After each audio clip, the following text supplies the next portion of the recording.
에스겔 1장 15절부터 28절에 있는 말씀 큐티인 제목은 여호와의 영광의 형상입니다. 내가 그토록 믿고 의지하던 여호야긴 같은 나의 왕이 사로잡히고 나도 사로잡힌 고난을 겪어야 비로소 하늘이 열립니다. 그리고 사로잡히고도 5년이 지나야 열립니다. 바벨론의 포로로 잡혀간 유다 백성 대부분이 그발 강가에 수용되어 있었는데 바벨론의 주요 도시들을 연결하는 대규모 운하 공사에 동원되었다는 기록이 있습니다. 강제로 노역을 하면서 기다린 시간이 얼마나 고단했겠습니까? 하염없이 흐르는 강물을 바라보면서 사라진 희망을 생각하며 막막함과 나라 잃은 슬픔이 가득 차올랐을 것입니다. 내가 그토록 목매어 바라보던 바벨론이라 해도 막상 그 땅에 포로로 잡혀있는 것이라면 뭐가 대단하겠습니까? 그러나 내가 사로잡혀야 하늘이 열리고 말씀이 들립니다. 내 모든 환경은 내 삶의 결론이고 나는 100% 죄인이고 주님은 100% 오르심이 그때야 깨닫게 됩니다. 모진 환난을 겪어야 귀한 것을 배웁니다.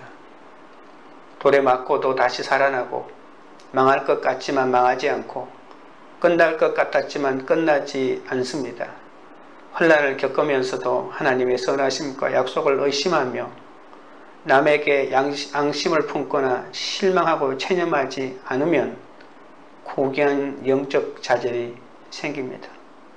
말할 수 없는 고통으로 힘들지만 오히려 그것 때문에 내 안에 있는 모든 불순물과 불필요한 것들이 다 사라지고 오히려 말씀이 들려 분수령적인 회개에 이르게 된다면 그것이 어찌 저주라 말할 수 있겠습니까? 그리스도의 성품으로 단련되고 영원한 소망이 무엇인지 알고 의롭고 올바른 삶이 어떤 삶인지 깨닫게 되는 것이죠.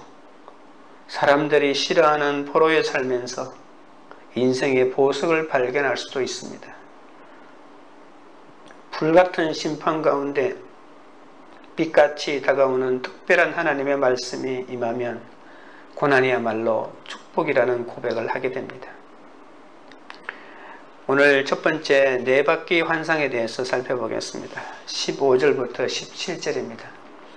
내가 그 생물들을 보니 그 생물들 곁에 있는 땅 위에는 바퀴가 있는데 그 네 얼굴을 따라 하나씩 있고 그 바퀴의 모양과 그 구조는 황옥같이 보이는데 그 넷은 똑같은 모양을 가지고 있으며 그들의 모양과 구조는 바퀴 안에 바퀴가 있는 것 같으며 그들이 갈 때에는 사방으로 향한 대로 돌이키지 아니하고 가며 하나님의 보좌를 바치고 있는 네 생물에 이어 그 생물을 바치고 있는 바퀴에 대해서 묘사합니다.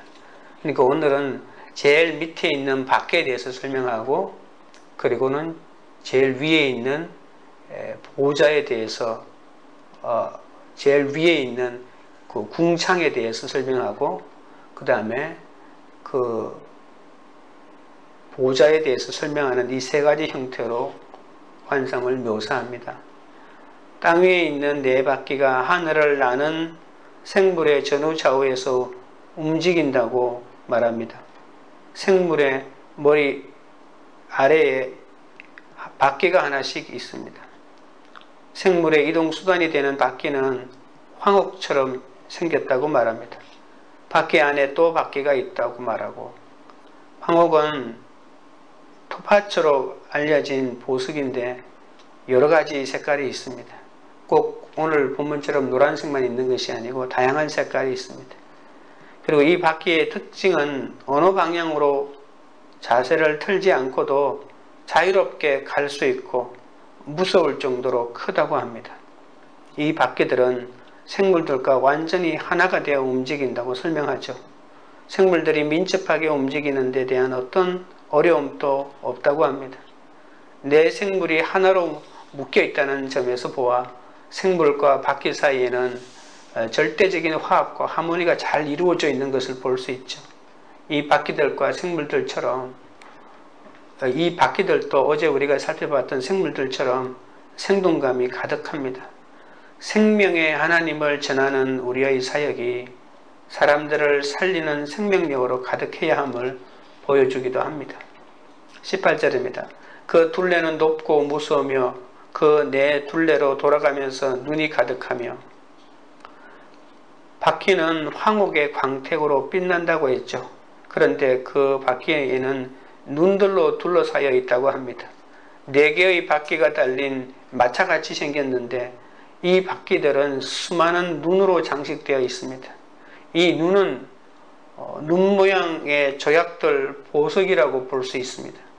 눈들은 이 바퀴들이 세상의 모든 곳을 하나도 빠짐없이 낱낱이 지켜보고 있다는 것으로 동서남북 사방을 다 보고 있다는 것이죠. 황옥같이 보이는 바퀴의 모양은 하나님이 이 땅을 창조하시고 또 창조하신 이 땅을 하나님의 뜻대로 다스리는 하나님의 섭리를 상징합니다. 바퀴의 둘레에 눈이 가득 달린 것은 하나님이 모든 만물을 지켜보고 계심을 나타내죠. 네 바퀴 완상은 하나님이 만유를 감찰하시고 다스린다는 것을 잘 보여줍니다. 19절부터 21절입니다. 그 생물들이 갈 때에 바퀴들도 그 곁에서 가고 그 생물들이 땅에서 들릴 때에 바퀴들도 들려서 영이 어떤 곳으로 가면 생물들도 영이 가야 하는 곳으로 가고 바퀴들도 그 곁에서 들리니 이는 생물의 영이 그 바퀴들 가운데에 있음이니라. 그들이 가면 이들도 가고 그들이 있으면 이들도 서고 그들이 땅에서 들릴 때에는 이들도 그 곁에서 들리니 이는 생물의 영이 그 바퀴들 가운데에 있음이더라. 바퀴는 자체적으로 활력의 원천인 것 같습니다. 바퀴들이 움직이면 생물들의 움직임과 완벽하게 일치하죠. 바퀴들과 생물들의 조화는 바로 이 생물의 영 때문이라고 말합니다.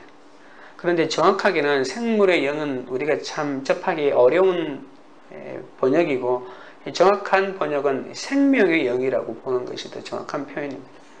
그러나 이 생물하고 굉장히 밀접하고 연결되어 있다고 해서 이게 생물의 영이라고 봅니다. 에스겔에서 영은 환상이 시작될 때 이미 북쪽에서 불어오는 바람 속에서 폭풍우 속에서 하나님을 보게 되죠. 환상이 끝날 때 기진맥진한 에스겔에서 돌아와 새 힘을 주는 것이 바로 이 영입니다. 나중에 영은 에스겔을 먼 곳으로 데리고 가죠.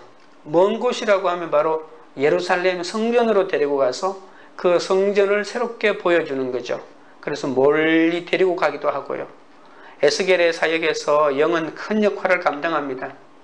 에스겔처럼 이 영에 대하여 히브리어로는 루아흐라고 하는데 이 단어를 그렇게 자주 사용하는 선지자가 없습니다. 그리고 이 단어를 굉장히 다양한 의미로 사용합니다. 이 루아흐의 가장 첫 번째 뜻은 바람이라는 뜻이 있고 숨결이라는 뜻이 있고 그리고 성경에는 하나님에게 이 단어를 쓸 때는 하나님의 영 그리고 이렇게 성령이라고 하는 그런 뜻으로도 가장 대표적으로 사용하는 단어입니다. 생기야 불어오라라고 이런 거 말할 때도 다 이 루아흐라고 이 단어를 사용합니다.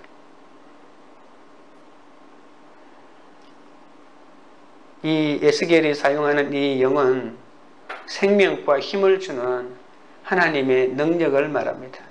생물의 영이 바로 그 바퀴 가운데 있다고 하는 표현이 20절에도 있고 21절에도 있고 생물의 영이 그 바퀴들 가운데 있음이더라 라고 이렇게 말하면서 생명의 능력으로 가득 차 있다고 하는 그런 의미를 말하고 있죠. 천상병거의 이동 여부와 방향을 결정짓는 모든 것이 이 살아있는 영 때문입니다. 하나님의 영이 움직이면 하늘의 천사들과 함께 땅 위의 바퀴들도 곁에서 따라갑니다. 하나님의 뜻을 막을 자는 없습니다. 그래서 따라서 성도는 뜻이 하늘에서 이루어진 것 같이 땅에서도 이루어지기를 기도해야 합니다. 우리도 하나님의 뜻을 거슬러 내 뜻대로 살고자 하는 죄를 회개하고 삶 속에 말씀을 두어 성령이 멈추면 나도 멈추고 성령이 가시면 나도 가는 이런 삶을 살아야 합니다. 적용 질문 드립니다. 바퀴 둘레에 가득한 눈으로 하나님이 나를 지켜보고 계심을 믿습니까? 하나님의 뜻에 순종하기보다 내 뜻대로 하려는 것은 무엇입니까? 둘째는 이제 눈을 제일 위로 두어서 수정 같은 궁창에 대해서 말합니다. 22절입니다. 그 생물의 머리 위에는 수정 같은 궁창의 형상이 있어 보기에 두려운데 그들의 머리 위에 펼쳐져 있고, 선지자의 관심은 아래에 있는 바퀴에서 생물들 위에 있는 형상으로 이제 옮겨갑니다. 생물들 머리 위에 수정같이 반짝이는 모양의 궁창이 있다고 합니다. 생물들은 머리 위로 하나님의 보좌를 바치고 있습니다. 하나님의 보좌는 이 생물들의 머리 위에 펼쳐진 이 덮개 위에 있는데, 이 덮개는 보는 사람들에게 두려움을 자아낼 정도로 위험이 서려 있습니다. 에스겔은 내 생물이 번개같이 왕래하는 것을 볼 때에는 그것을 두려워하지는 않았는데, 그들의 머리 위에 창조주의 위험이 깃든 수정같은 궁창의 형상을 보고는 두려워합니다. 궁창이라고 하는 말은 하나님께서 궁창을 위에 있는 물과 궁창 아래에 있는 물로 나누었다고 하는데, 그러니까 하늘 중간에 어떤 막이 이렇게 형성되어 있다고 하는 겁니다. 그래서 그걸 궁창이라고 말합니다. 어떤 학자들은 노아 홍수 때 비가 너무 많이 와서 그 궁창이 찢어지고 파괴되었다고 얘기하죠. 그래서 궁창이 찢어지기 이전에 사람들은 몇백 년을 살았는데, 그 궁창이 찢어지고 난 다음에는 공기의 오염 때문에 한 120년밖에 못 살았다고 이렇게 말하는 사람도 있습니다.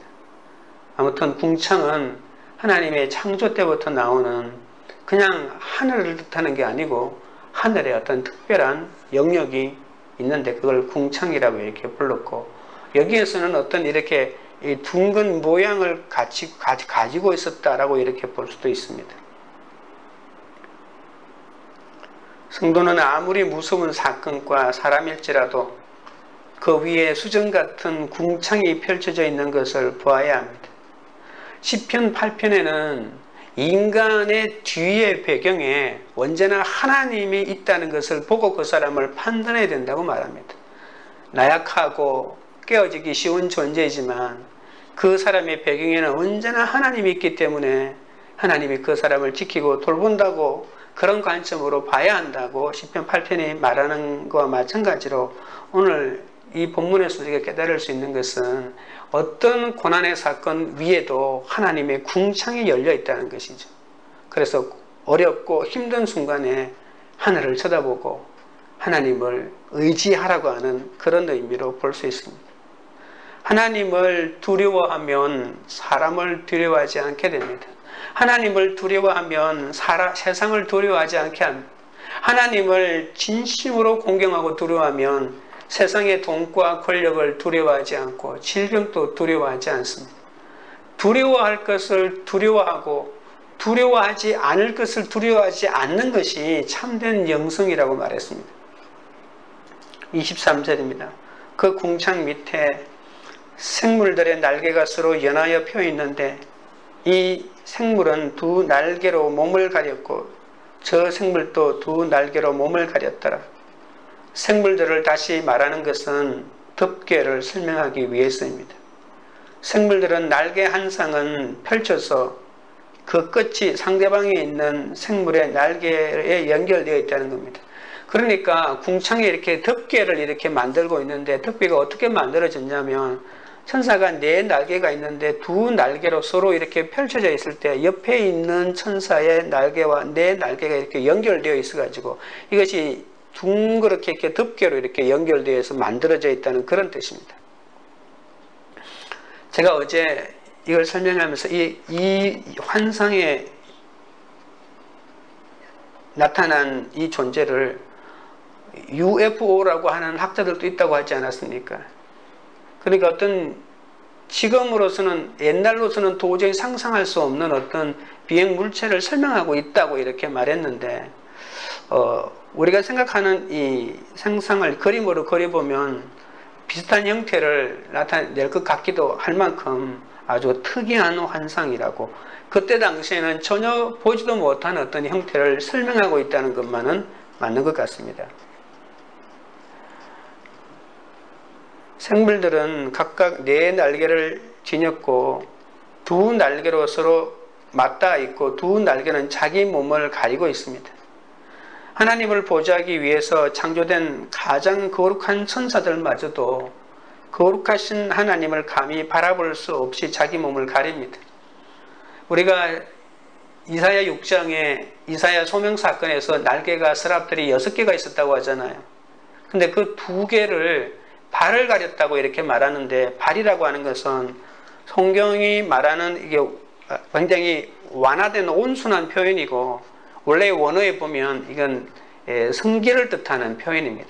그러니까 인간에게 가장 부끄러운 부분을 이렇게 가렸다라고 이렇게 말합니다. 물론 천사들이 인간은 아니고 결혼도 안 하지만 그러나 형태는 가지고 있기 때문에 그 부분을 가렸다라고 하는 말은 하나님 앞에 인간이 가지고 있는 수치와 부끄러움을 스스로 가렸다, 이렇게 이해하시면 될 것 같습니다.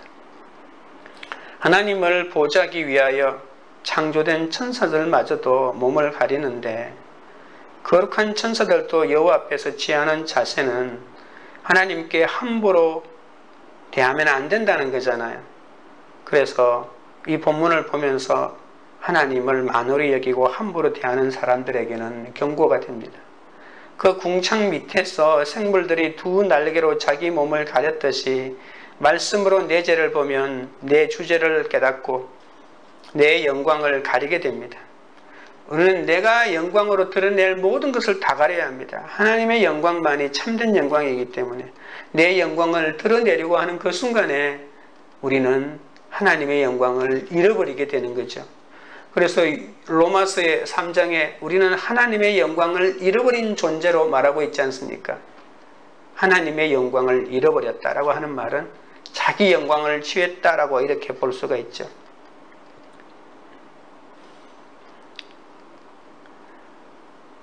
궁창 밑에서 생물들이 두 날개로 자기 몸을 가렸듯이 말씀으로 내 죄를 보면 내 주제를 그때야 깨닫고 내 죄를 그때서 고백하게 됩니다.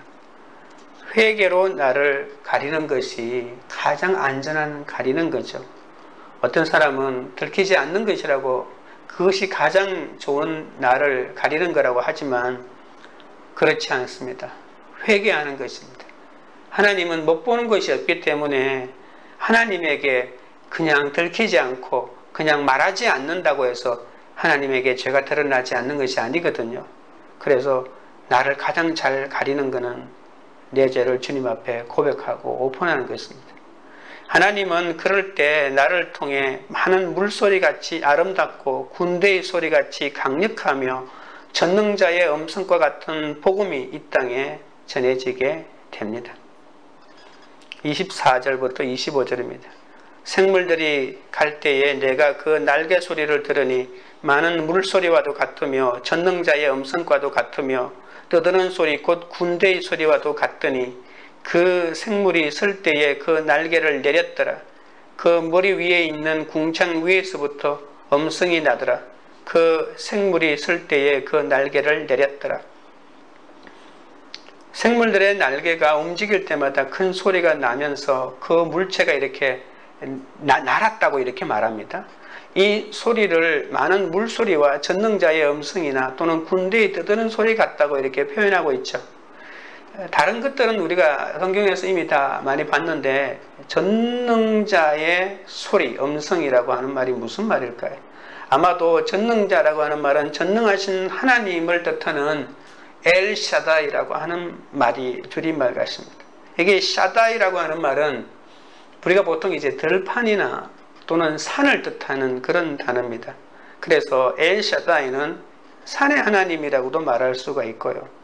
보통 산에서 신들이 천상회의를 한다고 알려져 있기 때문에 신들의 무리가 있다. 다시 말해서 하나님이 임재했다. 이런 뜻이기도 하고요. 그리고 또 하나, 하나님은 산의 높은 곳에 올라가 있기 때문에 가장 전능하다. 이런 것도 있겠지만 우리가 창세기 창세기나 이런 데 살펴보면 하나님이 아브라함과 이삭과 야곱을 나타내서 축복해 줄 때 항상 전능하신 하나님이 등장합니다. 엘샤다이 하나님이. 아니 우리는 보통 이게 강력한 군대와 같은 용사와 같은 하나님을 뜻할 때 엘샤다이로 알고 있는데, 아니 왜 축복을 해줄 때 하나님이 엘샤다이 하나님으로 나타났지라고 생각할 수 있잖아요. 그것은 뭐 모든 학자가 다 동의하는 건 아니지만 이 산이라고 하는 것은 일종의 여성의 젖가슴을 형상화한다고도 볼 수가 있습니다. 그래서 여성의 젖가슴은 풍요를 뜻하기 때문에 엘샤다이 하나님은 축복의 하나님으로 볼 수도 있습니다. 그래서 엘샤다이 하나님은 축복해 주시는, 아브라함과 이삭과 야곱을 축복할 때 나타나셔서 자기를 꼭 엘샤다이 하나님으로 표현하거든요. 그래서 창세기에 인간을 축복할 때, 족장들을 축복해 주실 때 엘샤다이로 봤을 때 이 엘샤다이는 이 축복의 하나님이라고도 볼 수가 있습니다.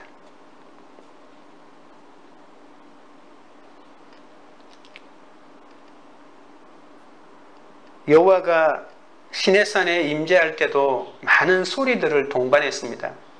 출애굽 19장에 보면 우레소리, 번개의 번쩍임, 짙은 구름, 옛날 성경에는 이렇게 빽빽한 구름 이런 표현을 많이 사용합니다. 그리고 불이 나타났다고 말합니다. 그래서 하나님의 임재를 뜻한다고 가장 보편적으로 그렇게 보시면 됩니다. 병거의 움직임과 또는 생물의 날개짓이 항상 큰 소리를 동반한다고 말하죠. 그래서 이 날개가 뜰 때 소리를 나면서 움직이기 시작했다는 거고, 움직임이 멈출 때는 이 날개가 접히고 소리가 나지 않았다라고 하는, 마치 우리가 비행기가 뜨고 내릴 때 그런 현상하고도 생각하면 어떤 비행 물체의 움직이는 것을 설명하고 있다고도 볼 수 있습니다. 아무리 내 뜻이 옳아 보여도 하나님의 뜻을 내 뜻으로 삼고 말씀에 순종하는 삶을 살아야 합니다. 나의 계획과 포부들이 사적인 야망을 이루기 위한 것이라면 아무리 수고를 해도 하루아침에 무너지고 굴욕을 당할 수밖에 없죠. 하나님께서 주신 은사들을 나와 자녀의 꿈을 이루는 도구가 아닌 이웃을 섬기는 도구로 삼아야 합니다. 바퀴와 생물들은 오로지 하나님께서 가고자 할 때 가고 서고자 할 때 섰다고 말하지 않습니까? 내가 가지고 있는 모든 것이 하나님의 뜻을 이루는데 온전히 사용되어야 합니다. 병을 고치기 위해 수술에 고통이 필요하듯이 진정한 회복을 위해서는 상처와 수치가 드러나는 괴로움이 필요합니다. 고름을 짜내고 살을 자르고 뜯어내고 꿰매는 이런 고통을 참아야 하죠. 돈과 체면을 움켜쥐어도 주님이 떠나시면 최대의 불행이고, 가족과 폭력으로 힘들어도 주님을 붙잡으면 최대의 행복입니다. 세상 사람들이 말하는 행복과 불행의 가치 기준이 다릅니다. 기독교를 왜 믿지? 왜 믿다니요? 이 새로운 가치관을 배우고 익히는 거죠. 물론 기독교가 그런 모습을 보여주지 않고 그냥 예수 믿으면 복 받는다고만 말했던 그런 얕은 기독교의 잘못 가르친 한계가 있음을 또한 고백합니다만, 성경의 원래 가르침은 그렇지가 않습니다. 그러므로 오늘 사나운 폭력과 술과 음란으로 고통당하고 괴로워한 우리에게도 하나님이 임하신다면 희망이 있고 소망이 있습니다. 문제의 암초는 사라지지 않습니다. 다만 성령의 파도를 타고 그것을 뛰어넘는 것이죠. 적용 질문 드립니다. 무서운 사건과 두려운 사람의 머리 위에 펼쳐진 수정 같은 궁창을 보고 있습니까? 말씀으로 내 죄를 보고 내 주저를 깨달아 가려야 할 나의 영광은 무엇입니까? 셋째로 보호자의 형상에 대해서 살펴봅시다. 26절입니다. 그 머리 위에 있는 궁창 위에 보호자의 형상이 있는데 그 모양이 남보석 같고 그 보호자의 형상 위에 한 형상이 있어 사람의 모양 같더라. 에스겔이 이제 궁창 위를 바라봅니다. 수정같이 빛나는 단 위에는 사람이 상상할 수 있는 가장 장엄한 보호자가 있었습니다. 그 보호자는 남보석인 사파이어로 만들어졌습니다. 남보석은 그 당시 가장 귀한 보석 중에 하나이고 지금 사파이어로 알려져 있죠. 눈이 부실 정도로 당당한 제왕 같은 모습의 그 보좌에 한 존재가 앉아 있는 것이죠. 그런데 그 모양을 자세히 보니까 사람의 모양 같다라고 이렇게 말하죠. 여호와의 영광의 형상입니다. 포로로 사로잡혀간 곳에서 말씀을 붙잡고 환경에 순종하며 살 때 하나님의 말씀을 받은 에스겔은 내 생물과 내 바퀴 궁창의 환상을 보다가 급기야 하나님의 보좌까지 보게 됩니다. 그 보좌에 앉은 분은 인간의 모습과 비슷하다고 했는데 태초에 하나님이 인간을 자기의 모양과 형상대로 지었다고 하지 않습니까? 그러니까 인간의 모양대로 했다라고 했을 때 인간이 앉아 있는 것이 아니고 하나님이 앉아 있다는 것입니다. 우리가 에스겔 환상을 보면 뭐 같았다 비슷하다 이런 정확한 그림을 보여주지 않고 마치 이렇게 흐릿한 실루엣처럼 보여주고 있는 것이 에스겔에 그렇게 의도한 것입니다. 태초에 하나님이 인간을 자기의 형상대로 만들었는데 창조주 하나님과 인간은 아주 특별한 관계입니다. 사람의 모양 같은 하나님이 비천한 인간을 아시고 단새 같고 불같은 심판으로 자기 죄를 태워버리시는 거룩한 분임을 마침내 깨달아야 합니다. 그러나 아쉽게도 인간은 피조물 가운데 유일하게 창조주의 모습을 지니고 있으면서도 그 특권을 제대로 활용하지도 못했고 오히려 심판의 대상이 되고 말았습니다. 27절 28절입니다. 내가 보니 그 허리 위의 모양은 단새 같아서 그 속과 주위가 불 같고 내가 보니 그 허리 아래의 모양도 불 같아서 사방으로 광채가 나며 그 사방 광채의 모양은 비 오는 날 구름에 있는 무지개 같으니 이는 여호와의 영광의 형상의 모양이라. 내가 보고 엎드려 말씀하시는 이의 음성을 들으니라. 보좌에 앉은 인간과 비슷한 모습을 하신 분은 평범한 사람의 모습이 아닙니다. 허리처럼 보이는 것도 불꽃처럼 보이는 것이 가득합니다. 보좌와 그 보좌에 앉아 계신 분은 사방으로 광채를 발산합니다. 태초에 해와 달이 창조되기 전에 존재한 빛의 근원이 그 보좌에 있습니다. 또한 하나님을 둘러싼 광채의 모양은 무지개 같다고 합니다. 노아의 홍수 이후로 무지개는 성경에서 소망의 상징입니다. 에스겔은 주의 백성을 심판하기 위해 북쪽에서 부는 태풍 속에서 하나님이 오신다고 말했잖아요. 그러나 이 환상을 무지개로 마무리함으로써 하나님의 심판은 결코 우리를 죽이기 위한 심판이 아니라 살리기 위한 회복과 구원을 염두에 둔 심판임을 보여줍니다. 노아 홍수를 잘 생각하십시오. 이 땅에 인간들을 내가 지었다고 하는 것을 내가 후회한다. 우리말 성경에는 한탄한다고 했지만 원어에는 후회한다고 하면서 이 땅에 있는 모든 인간들을 쓸어버리겠다고 말했고 40일 주야로 비를 내리고 샘들을 터뜨려 심판했지만 결국 무지개를 통해서 내가 다시는 이런 심판을 하지 않겠다고 하신 하나님을 생각해 보십시오. 무지개 이미지를 통해 선지자는 어떤 장애도 주의 백성과 하나님 사이를 나누어 놓을 수는 없다고 말합니다. 하나님이 꼭 그들을 도우실 것입니다. 성도는 비록 하나님의 심판을 받더라도 좌절할 필요가 없습니다. 머지않아 회복의 은총이 심판을 뒤따릅니다. 그러나 비가 오지 않으면 무지개가 될 수 없듯이 죄인의 삶에 대한 소망과 회복의 무지개가 뜨기 전에 반드시 비가 내립니다. 심판이 있다는 것입니다. 이 무지개는 하나님의 인자하심과 선하심이 죄인에게 주는 선물이지 벌을 받을 죄인이 요구할 수 있는 것은 결코 아닙니다. 이 환상은 여호와의 영광의 형상의 모양으로 하나님을 본 것입니다.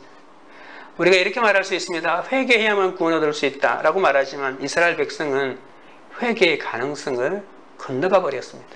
예레미야가 그랬지 않습니까? 구스인이 그 피부를 희게 하고 표범이 그 반점을 없앨 수 있다면 악에 익숙한 이스라엘도 회개할 수 있을 것이라고. 지금 회개의 가능성이 우리에서부터 시작되어야 하나님이 구원해 준다면 우리는 영원토록 구원 못 받습니다. 하나님께서는 끊임없이 돌이키고 또 돌이키고 우리로 하여금 당신의 그 사랑을 받아들여 우리가 진심으로 회개에 이를 수 있도록 온갖 노력을 다 하신다는 것입니다. 그런데 하나님은 심판을 절대로 면해주지 않습니다. 심판이야말로 회개에 이를 수 있는 가장 좋은 길이기 때문에, 그러나 그 심판당할 때 하나님이 얼마나 가슴 아파하시는지 알아야 합니다. 하나님은 자기 백성들의 삶에 관심이 얼마나 많은지 모릅니다. 그래서 바벨론까지 자기 백성을 찾아오셨습니다. 이스라엘이 멸망할 때, 오늘 에스겔서가 나중에 5장 이후부터 15장까지 보여주는 것이 하나님의 영광이 이 바벨론을 떠나가지고, 그 예루살렘 성전을 떠나버립니다. 그럼 하나님의 영광이 어디로 갑니까? 어디로 가긴요? 바벨론으로 가죠. 왜냐하면 거기에 자기 백성이 있으니까. 그래서 하나님은 바벨론까지 찾아오셨습니다. 에스겔은 이스라엘이 망하고 난 다음에, 유다가 망하고 난 다음에 포로로 잡혀가 있는 그발 강가에 있는 그 포로민들에게 하나님의 말씀을 선포한 예언자이라는 것을 아셔야 됩니다. 하나님은 자기 백성을 심판하시지만 어두운 심판의 먹구름 속에 희미한 소망의 빛을 또한 주십니다. 하나님은 지금 불가능해 보이는 일을 하셔야 합니다. 마른 뼈와 같이 생기를 잃어버린 민족, 이미 철저히 파괴되어 도저히 회생할 수 없는 나라를 재건해야 합니다. 무너져버린 하나님의 도성과 집을 다시 세우고 자신의 백성들을 다시 불러들이셔야 합니다. 어떻게 회개하지 않는 백성들을 돌이킬 수 있겠습니까? 회개하지 않는 백성을 돌이킬 수 있는 책임과 능력도 하나님에게 있습니다. 이 모든 일이 엄청난 창조적인 에너지와 능력이 있어야만 합니다. 하나님이 없다면 누가 도대체 이 일을 꿈꿀 수는 있겠습니까? 하나님의 보호자를 떠받들고 있는 생물들과 그 생물들을 지탱하는 바퀴들이 무한한 생명력과 능력을 지니고 있다면 그 보호자에 앉아 계신 하나님은 우리가 상상할 수도 없는 큰 능력과 생명력의 원천이 아니겠습니까? 그분은 바로 창조주 하나님이십니다. 하나님은 심판 중에도 무지개 언약을 기억하여 우리를 긍휼히 여기시고 구원을 베푸십니다. 그 영광의 형상을 볼 때 성도는 에스겔처럼 엎드려 말씀하시는 이 음성을 들을 것입니다. 나중에 우리가 신약적인 관점에서는 그 보좌에 앉아 계신 분이 바로 예수 그리스도라고 하는 고백을 할 수 있겠죠. 적용 질문을 드립니다. 하나님이 나를 거룩하게 하시고자 불같은 심판으로 내 죄를 태워버리신 사건이 있습니까? 여호와의 영광을 보고 엎드려 들어야 할 말씀은 무엇입니까? 기도하겠습니다. 아버지 하나님, 바퀴 둘레에 가득한 눈으로 하나님이 나를 지켜보고 계심에도 그것을 믿지 못하고 내 힘으로 문제를 해결하려고 내 뜻대로 살아왔사오니 주여 불쌍히 여겨 주시옵소서. 하나님이 만유를 감찰하시고 다스리시는 것을 믿고 내 바퀴처럼 내 뜻대로 하려는 모든 것을 포기하고 오로지 주의 뜻에 순종하는 삶을 살게 하옵소서. 무서운 사건을 만날 때마다 그 위에 있는 두려운 사람의 머리만 보고 두려워 떨지 않게 하시고 위에 펼쳐진 수정 같은 궁창만을 바라보게 하여 주옵소서. 말씀으로 내 죄를 보고 내 주제를 깨달아 내가 자랑하는 내 영광을 모두 가리게 하여 주옵소서. 어떤 두려운 사건에서도 수정 같은 궁창이 펼쳐진 것을 보고 주님만 경배하고 예배하게 하옵소서. 하나님이 나를 거룩하게 하시고자 불같은 심판으로 내게 사건을 주셨는데 그 심판은 나를 죽이기 위한 심판이 아니라 내 죄를 태워버리기 위한 사건임을 믿습니다. 아버지 하나님, 그러한 내 죄를 태워버리는 사건 속에서 오히려 하나님의 음성을 듣기를 원합니다. 사로잡힌 환경에서 보좌 위에 계신 여호와의 영광의 형상을 보고 엎드리고 주의 음성을 듣게 하여 주시옵소서. 관계 우리들 교회가 내 힘을 의지하지 않고 높이 들린 주님의 보좌를 바라보게 하옵소서. 예수만 바라보게 하옵소서. 우리가 연약하고 죄인 되었을 때 하나님과 원수되었을 때에도 변함없이 성령의 놀라운 역사로 우리를 향하신 십자가의 사랑을 알게 하시고 말씀에 순종하게 하시니 어찌 감사드리지 않겠습니까? 순종하는 우리들이 되게 하옵소서. 주의 뜻에 순종하고 회개함으로 이 땅에 하나님의 영광의 형상을 보이는 공동체가 되게 하여 주시옵소서. 예수님의 이름으로 기도드립니다. 아멘.